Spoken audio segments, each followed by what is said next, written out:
Welcome back to Andy's Guides. In today's video, we are going to show you how to add transitions in Inshot. Let's begin. Now, the first thing that you need to do, if you haven't already, is to click the Get Inshot. And by following the on-screen instructions, you're good to go.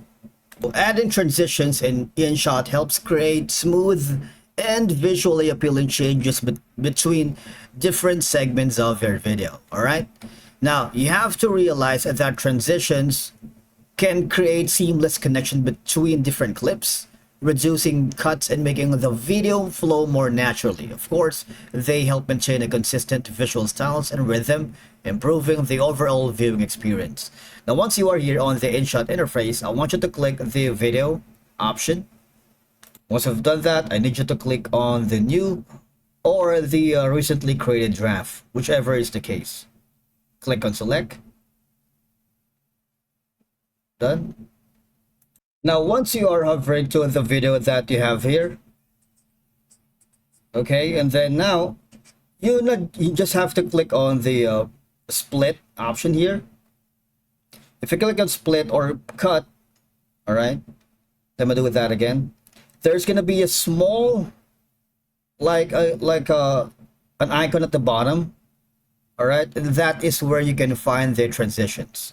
Now, transitions can be timed to match beats or changes in the background music, creating a harmonious audio-visual experience because they can synchronize visual elements with narrative shifts or action sequences, improving the overall coherence. Now, you have different options for the transition. You can use this one. All right, you can add or modify transition will change your video duration. You can use this one, the basic. Make sure that you have an active and stable internet connection because it's a bit laggy, as you can see. Of course, by smoothing out abrupt cuts between clips, transition help reduce potential distractions or disorientation for viewers. You also have a lot of options for the transitions like super, but the thing is, it's inclusive in the Inshot Pro. You're not going to be able to use it if you're using the basic or the free plan. You have the glitch, the film, and the fold. There's a lot that you can, of course, choose. All right. Once you've chosen the basic, which this one, I'm gonna hit the check button. All right, and then after that, I'm gonna click on the pre-cut again and split. All right.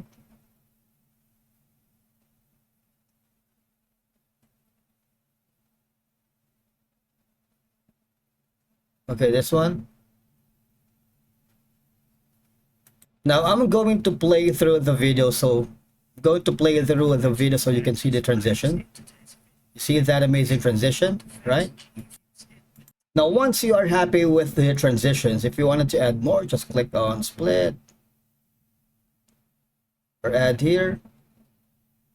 All right, and then just save the file, or you can have the option to export at the top, at the upper right corner, so that the viewers of your video can keep focused on the content rather than any awkward or disruptive changes between clips.